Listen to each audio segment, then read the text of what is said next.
Hello, I'm Rachel and I'm 35 years old. What I'm going to share with you happened fairly recently. It's been a couple of months and this story involved my ex-husband Jordan and my 9-year-old son Matt.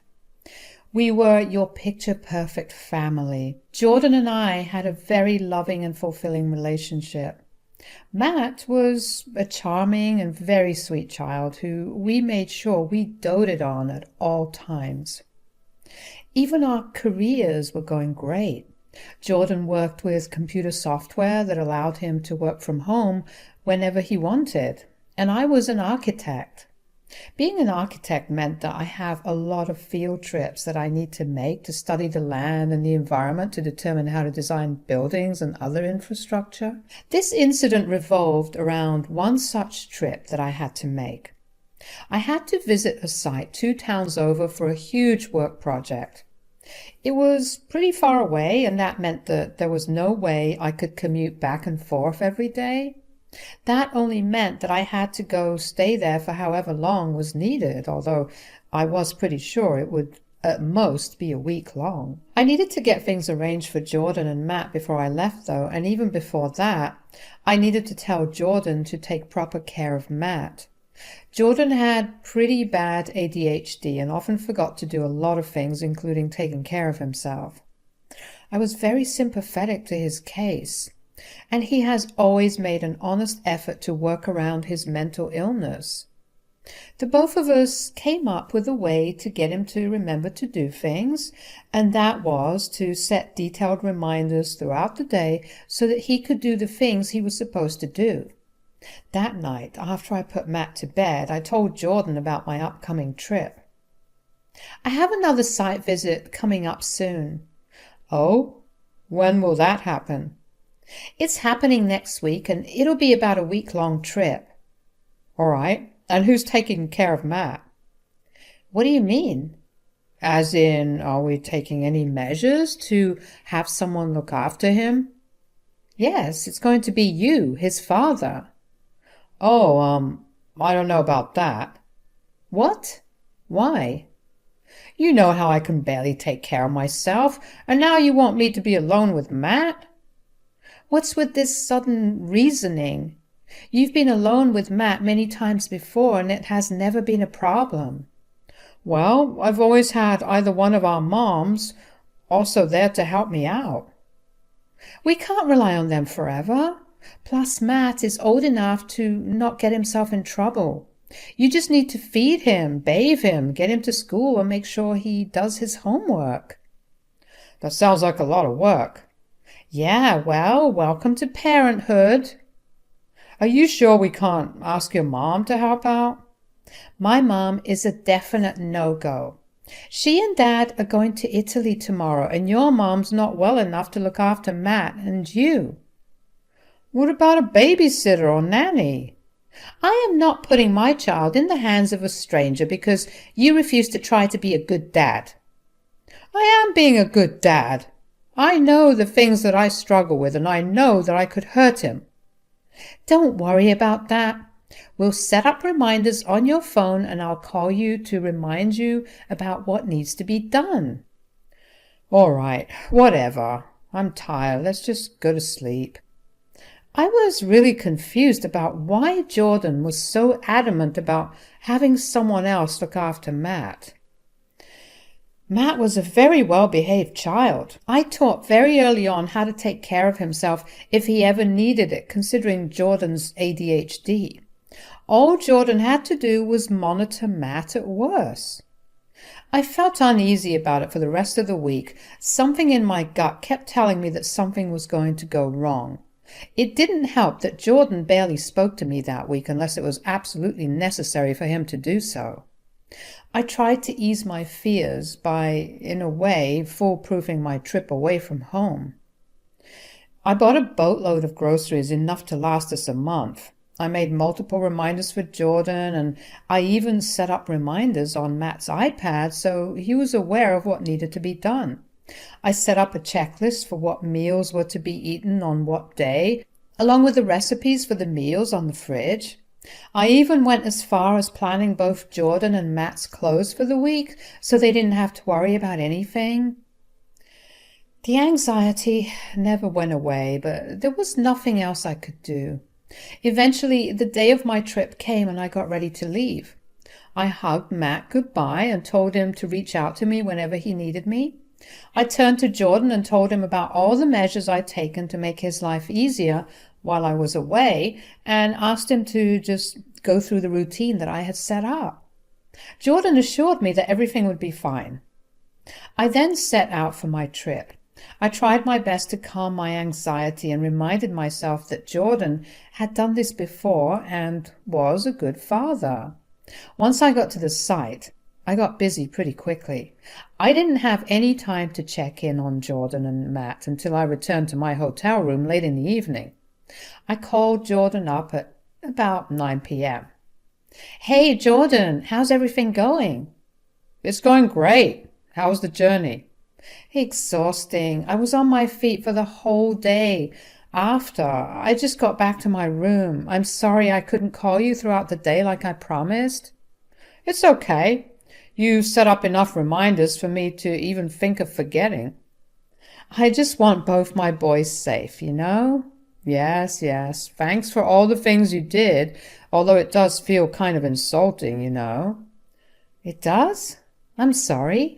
I didn't mean to insult you in any way. You just told me that you were unsure of taking care of Matt all by yourself. I didn't want either of you getting hurt, so I took as many precautions as I could to make your lives easier." "Yeah, I get it, but I'm still Matt's father." "I'm sorry." "It's whatever." "Can I talk to Matt? How's he doing?" "Matt's fine. He's gone to bed now." "So early? He usually sleeps at around 10:30 after he watches his favorite cartoons." "Today must have been exhausting for him. I don't know." "Okay, well, just talk to him and see if everything's all right. Keep me updated also. I'll call you in the morning before you drop him off at school." "Yeah, okay. Good night." "Good night." I couldn't help but feel like something was seriously wrong. Call it a mother's intuition, but I knew that Matt was not okay. My boy loved his cartoons more than anything. We regulated it by allowing him to watch them after dinner, as long as he completed all his homework before. Besides, watching cartoons with him became a family thing because he felt included in Jordan and I's movie nighttime. For Jordan to tell me that Matt went to sleep because he was too exhausted meant that something was wrong. I wanted nothing more than to go back home and check in on what was happening. The only way I calmed myself down was by reminding myself that if something was seriously wrong, Matt could reach me. He hadn't messaged me, so it was all okay. The next morning, I called Jordan right before he dropped Matt off at school, but I got no answer. My worry only grew, but I figured the both of them must have slept in. I was upset that Matt was missing school, but as long as they were safe, I didn't mind it. That evening, when I tried to call Jordan again, he didn't pick up. We had no phone at home for me to call either, and Matt's iPad had no paid mobile number. We had bought a SIM card just to allow him to log into WhatsApp, which is how I expected him to contact me. When I texted him, my messages weren't delivering, and when I tried to call, the call wasn't going through. I was full-blown panicking at that point. Everything in my gut was screaming that something was very wrong. I called Jordan over and over again before he finally picked up. I tried my best to remain calm as he explained that there were Wi-Fi issues, which was why I couldn't get in touch with Matt. He told me that Matt had asked him if he could go for a sleepover at his friend's place, and he agreed to it. I'm no fan of sleepovers in general, but I knew Matt's friend and his family, so I was okay with it. I made sure to give Jordan a piece of my mind for ignoring my calls until he confessed that he had been gaming, and so he did not hear his phone ring. He also confessed both of them had slept in, and so they didn't end up dropping Matt at school. Hearing all that relieved me. I had no idea why I was so anxious about this. It really seemed so stupid to me, but pretty soon All my fears would make sense to me. If I had known what was happening when I was away, I would never have gone on the trip to begin with. The next day, I got too swamped with work to call until pretty late at night. Jordan told me everything was fine and that Matt was asleep. Nothing raised any alarms in my brain because it was almost midnight. The next day ended up being my last day on the site, although we still had some work to complete first. I was on my site till around noon, and then I made my way back home. I reached home at around 7 p.m. When I got there, I saw that all the lights in the house were off. I rang the bell. No one opened the door, so I unlocked the door myself. The house was pitch black, save for the light coming in through the windows. I called out for Jordan and Matt and heard nothing. I tried to switch on the lights, but they didn't work. My heartbeat picked up. I used my phone's flashlight to make my way around the house. I walked into Matt's room and saw him curled up under the blankets. I pulled the blanket away and saw him curled up in the fetal position with his hands over his ears. He looked emaciated and filthy. He kept murmuring. I was shocked to see him in such a state. I immediately put my hand on him and tried my best to calm him down. Once he saw me, I could see relief flood his face. He held on to me tightly and cried for a long while. When he calmed down, he refused to let me go. So I called Jordan. I needed to know what was happening here. "Hey, honey, what's up? Not busy today?" "No, it was pretty busy, but I got back a little earlier." "Oh, that's great. So where are you right now?" "Since you said you'd be away for a week, Matt and I decided to take a trip of our own." "A trip of your own? To where?" "We were planning on going to the beach side. I rented us a room at the motel near there." "That's good. But where are you right now?" "We just left an hour ago, so we're still on the road." "Why'd you leave right now?" "Well, our mischievous boy only got done with his homework right now. I promised him we'd go only after he got done with it." "That's great. Can I talk to Matt? I'm sure that he's really excited to go." "Oh, yeah, the little man was jumping and screaming all over the place in excitement, but I can't give Matt the phone." "Oh? Why is that?" "He ate a lot of sugar, and the crash just hit him. He's knocked out. Which, I mean, is heavenly to my ears right now." Right. Just call me when you guys reach." "All right. You seem off. Is everything okay? You'd usually be really happy about this." "I am. I'm just really tired. It was super hot today, and I was on my feet the entire time. Not to mention I barely ate anything because I had no time." "Ah, all right. Take care of yourself and make sure you eat something." "I will. Drive safe." I had chills going down my spine. I didn't know where Jordan was, but all I knew was that he left my son at home all alone with no lights. If I hadn't come home, I didn't know what would have happened to Matt. Thankfully, I had recorded the entire call the second he started lying. I immediately called 911 and asked for assistance. They dispatched 2 cops to come check in on us. The cops asked some general questions, which I answered to the best of my ability. The cops tried asking Matt some questions, but he refused to talk. The cops asked me if it would be okay for them to come in and do a sweep of the house, and I agreed. A quick look in, and they told me that the main fuse for the electricity had been turned off. There had been no circuit breaks as far as they could tell, but they would have someone come over the next day to check it out. They then asked me if Matt and I would be willing to come down to the station to give our statements. I agreed because for the first time I decided to go with my gut. I knew that something was terribly off, and I wanted to know what it was. At the station, Matt still refused to speak, so I took him aside for a little while. I got him his favorite candy from the vending machine in the precinct and made sure he drank water. I carefully asked him what had happened after I left, and he was silent for a long while, so I asked him again. "Maddie, I need you to tell me what happened since I left. I'm really sorry that I let this happen to you. But if you tell me, then maybe we can get Daddy punished." "Dad will be punished?" Yes, Yes, of course. If the police don't do anything, I will make sure to punish him myself. Daddy deserves it.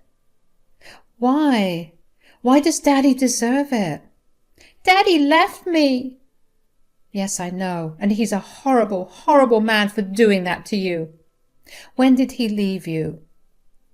You left that day, and then Daddy told me to be a good boy and stay at home. He went to your room and began packing his clothes. You packed his clothes? Yes.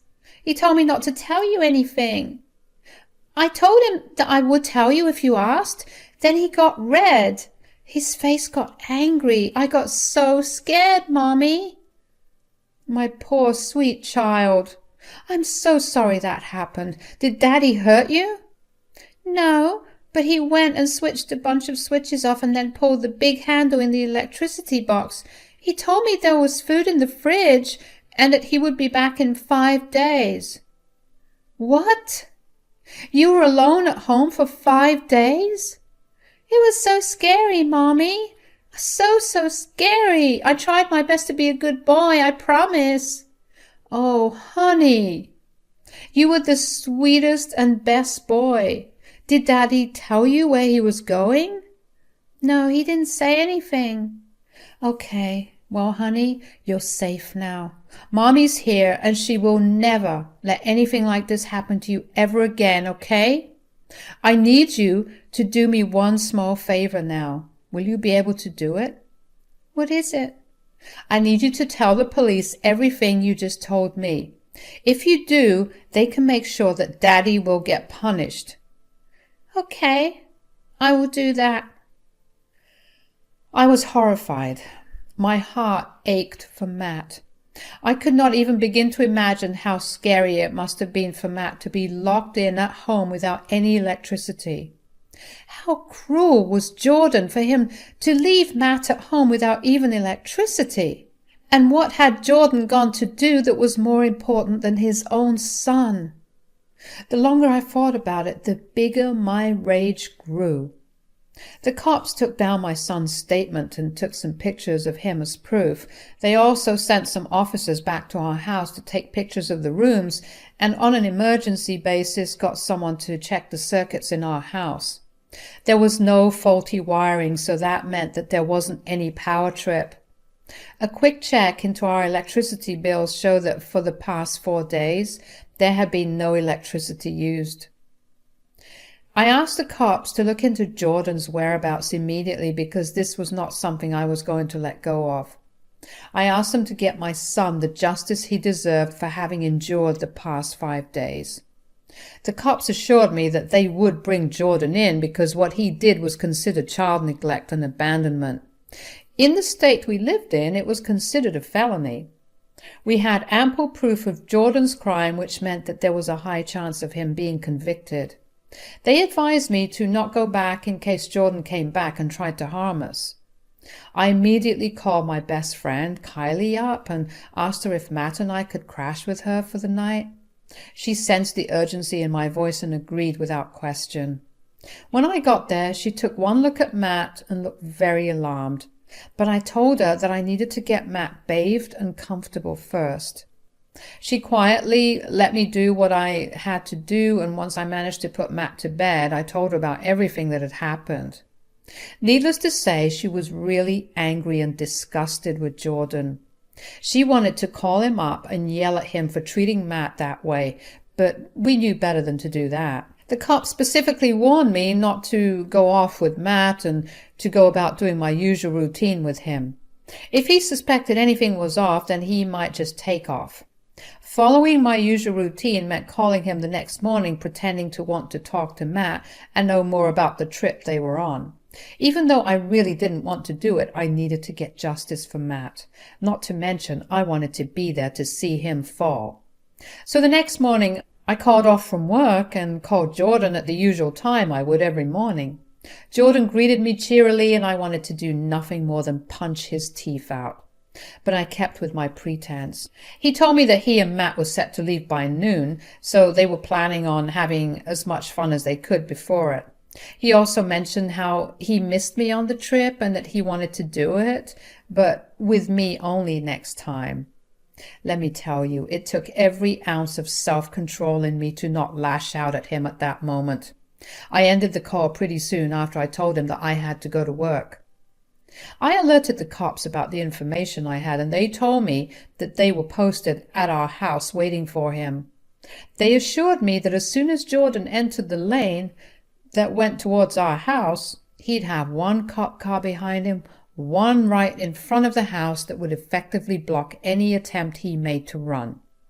Around 1 p.m., I got a call from Jordan. "Okay, I don't know what the hell's going on, but there are a bunch of cops surrounding me." "Are you home?"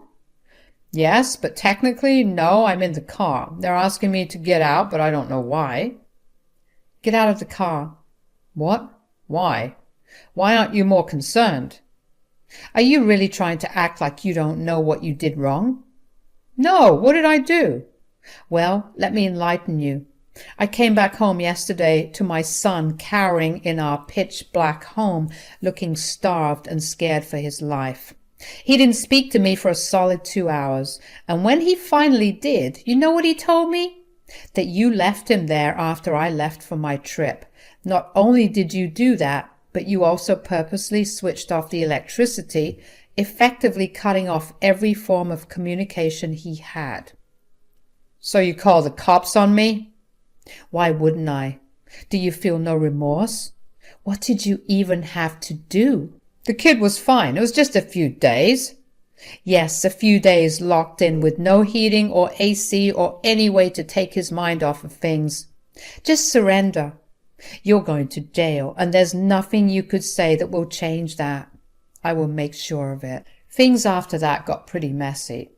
I was in court once a week as we went over the case over and over again.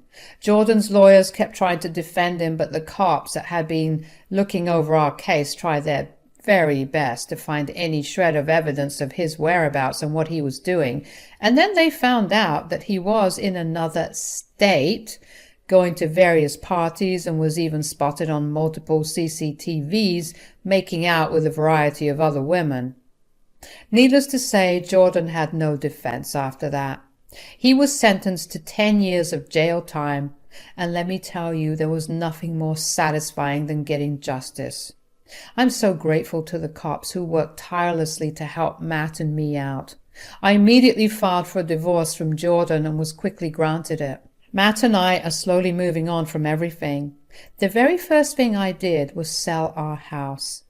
Matt was terrified when we drove past it one day, and I knew that there was no way that I was going to let my son relive those traumatic days every single day for God knows how long. I've put Matt into therapy, and I'm slowly starting to see him come back to his normal self, and I'm happy about that. I've taken a break from field trips, and while that has affected my finances, I don't care for anything other than Matt. My friends and family have been super supportive and helpful during these trying times, and if they're watching this, I hope you know how grateful I am for you. For everyone else, thank you for giving me some of your time.